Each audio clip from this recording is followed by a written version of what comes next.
11월 20일입니다. 그 말씀을 기억하여 주십시오라는 제목으로 느헤미야 1장 1절에서 11절 말씀 읽습니다. 하갈의 아들 느헤미야가 한 말이다. 20년 기슬루월 내가 도성 수산에 있을 때 나의 형제 가운데 하나인 하나니가 다른 사람들과 함께 유다에서 왔기에 이리로 사로잡혀 오지 않고 그곳에 남아있는 유다 사람들은 어떠한지 예루살렘의 형편은 어떠한지를 물어보았다. 그들이 나에게 대답하였다. 사로잡혀 오지 않고 그 지방에 남은 사람들은 거기에서 고생이 아주 심합니다. 업신여김을 받습니다. 예루살렘 성벽은 허물어지고 성문들은 다 불에 탔습니다. 이 말을 듣고서 나는 주저앉아서 울었다. 나는 슬픔에 잠긴 채로 며칠 동안 금식하면서 하늘의 하나님께 기도하여 아뢰었다. 주 하늘의 하나님, 위대하고 두려운 하나님, 주님을 사랑하는 이들과 세운 언약, 주님의 계명을 지키는 이들과 세운 언약을 지키시며 은혜를 베푸신 하나님, 이제 이 종이 밤낮 주님 앞에서 주님의 종 이스라엘 자손을 위하여 드리는 이 기도에 귀를 기울이시고 살펴주십시오. 우리 이스라엘 자손이 주님을 거역하는 죄를 지은 것을 자복합니다. 저와 저희 집안까지도 죄를 지었습니다. 우리가 주님께 매우 큰 잘못을 저질렀습니다.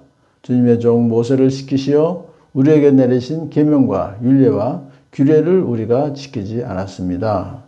주님의 종 모세를 시키시어 하신 말씀을 기억하여 주십시오.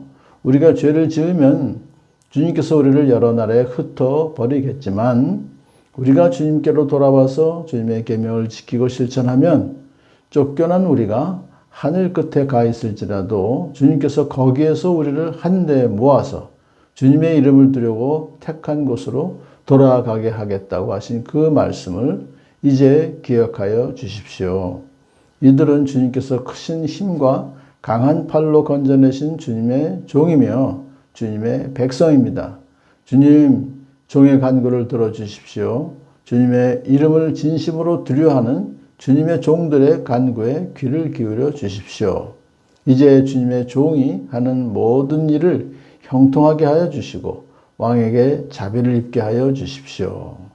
그때 나는 왕에게 술잔을 받들어 올리는 일을 맡아보고 있었다. 아멘.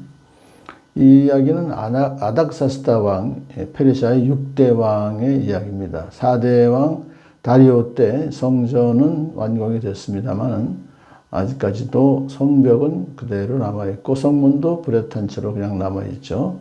그러니까 주전 586년에 바벨론에 의해서 완전히 예루살렘 도성이 다 허물어졌고 망했는데, 불타버렸는데, 그때 상황에서 호전된 것이 별로 없다. 그렇게 이제, 이것이 주전 444년이니까 140년 정도를 그대로 방치된 상태로 있었다 하는 것이죠. 그러니까 이제 그 동생 하나니가 이 이야기를 유다에 갔다 와서 이제 보고를 하니까 그러니까 그때부터 이제 주저앉아서 울고 슬픔에 잠긴 채로 며칠 동안 금식하면서 하나님께 기도한 내용이 이제 지금 적혀 있습니다. 주 하늘의 하나님, 위대하고 두려운 하나님, 주님을 사랑하는 이들과 세운 언약, 주님의 계명을 지킨 이들과 세운 언약을 지키시며 은혜를 베푸신 하나님이라고 하나님을 부르는 그런 장면인데요. 두 가지죠. 그러니까 공의의 하나님, 정말 온 우주 만물을 창조하시고 운행하시는 위대하고 두려운 하늘의 하나님. 그러니까 일단은 그 엄청난 권위를 가지신 두려운 경외하는 하나님 경외합니다. 그렇지만 그 다음에 주님을 사랑하는 이들과 세운 언약, 그러니까 신의 산 언약을 여기서 일단 주칭합니다. 그래서 주님의 계명을 지키는 이들과 세운 언약을 지키시며 은혜를 베푸신 하나님. 그러니까 언약은 하나님께서 이제 신의 산 언약의 내용을 말씀하시고 백성들은 예 지키겠습니다 그랬다는데 하나님은 그냥 언약을 끝까지 지키시고 은혜를 베푸시는 거죠.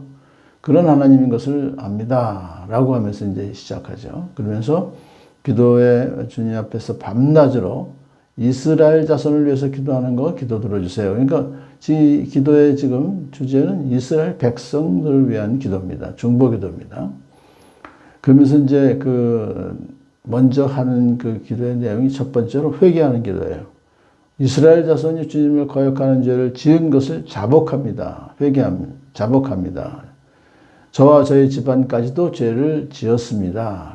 결코 저 나쁜 놈들이 죄를 졌습니다. 이게 아니라 저도 죄를 짓고 저희 집안까지도 죄를 지어서 주님을 거역했습니다. 하는 거예요. 우리가 주님께 매우 큰 잘못을 저질렀습니다. 저는 이 기도 오늘 내용을 보면서 대한민국이 어쩌고저쩌고 남은 사람 비판할 것이 아니고 먼저 우리가 교회가 성도들이 먼저 기도해야 되는데 남이 잘못한 것이라고 기도하는 것이 아니라 저와 저희 집안까지도 죄를 지었습니다. 매우 큰 잘못을 저질렀습니다. 사실 뭐 생각하면 회개할 내용이 한두 가지가 아니잖아요. 그것을 먼저 해야 될 것으로 생각됩니다. 그러면서 이제 그럼 무슨 큰 잘못을 저질렀냐라고 구체적으로 모세를 지키셔서 우리에게 내리신 계명과 율례와 규례를 우리가 지키지 않았습니다. 이게 지금 율법을 안 지켰습니다. 우상을 섬겼습니다. 하나님을 진심으로 사랑하지 않고 형식적으로 예배를 드렸습니다. 그런 내용들입니다. 그런데 이제 지금부터 간구가 들어가는데 간구의 내용이 뭐냐면 말씀을 근거해서 여기서는 신명기 30장 1절에서 5절 말씀을 그대로 이제 인용하면서 기도합니다. 우리가 죄를 지으면 주님께서 우리를 여러 나라에 흩어버리겠지만 그거는 이제 그렇게 말씀하셨으니까 죄를 지었기 때문에 그들은 아시리아는 북이스라엘은 아시리아에게 망하고 남유다는 바벨론에게 망해서 여러 나라에 흩어졌죠. 하지만 우리가 주님께로 돌아와서 주님의 계명을 지키고 실천하면 쫓겨난 우리가 하늘 끝에 가 있을지라도 우리 주님께서 거기서 우리를 한데 모아서 주님의 이름을 두려고 택한 곳으로 돌아가게 하시겠다고 하신 그 말씀을 기억하여 주십시오. 그건 분명히 약속을 하셨기 때문에 계명을 지키고 회개하고 돌아오면 그러면 다시 예루살렘으로 돌아가게 하겠다. 약속하신 그 말씀을 기억하면서 기억합니다. 지금 기도합니다. 그런 뜻입니다. 그러면서 이들은 이스라엘 백성들의 후손들은 주님께서 크신 힘과 강한 팔로 건져내신 그건 이제 이집트에서 건져내신 사건, 출애굽 사건입니다. 건져내신 주님의 종이며 주님의 백성입니다. 그러니 그들을 다시 돌려보내 주십시오. 이거예요. 그러면서 이제 그 기도의 내용이 뭡니까? 간구의 내용이 이제 마지막에 간단히 나옵니다. 앞에서 장황하게 회개 기도한 후에 이제 주님의 종이 하는 모든 일을 형통하게 하여 주시고 왕에게 자비를 입게 하여 주십시오. 아닥사스다 왕의 자비를 입게 해달라는 얘기는 결국 고국으로 자기가 돌아가게 허락해 주시고 필요한 물자와 필요한 호위병 뭐 이런 거 다 주십시오. 하나님께서 형통하게, 그래야 형통하니까요. 형통한다는 것은 거기에 돌아가서 예루살렘 성벽을 다시 짓고 문을 닫는 그런 그 일을 형통하게 하여 주십시오라고 기도하였어요. 그 당시에 그의 직위는 왕의 술잔을 받들어 올리는 일이니까 아주 귀한 고위 공직자입니다. 자, 그래서 이렇게 오늘 기도를 말씀을 붙잡고 기도한다는 것을 볼 때 요한 1서 5장 14절에도 무엇이든지 우리가 하나님의 뜻을 따라 구하면 이루어 주신다 그랬어요. 그 요한복음 15장 7절은 너희가 내 안에 머물고 내 말이 너희 안에 머물러 있으면 너희가 무엇을 구하든지 다 그대로 이루어질 것이다 해서 오늘 우리는 회개하는 것, 그 다음에 말씀을 붙잡고 간구하는 그런 기도를 드림으로 응답받는 복된 삶을 살아가는 여러분 되길 축복합니다.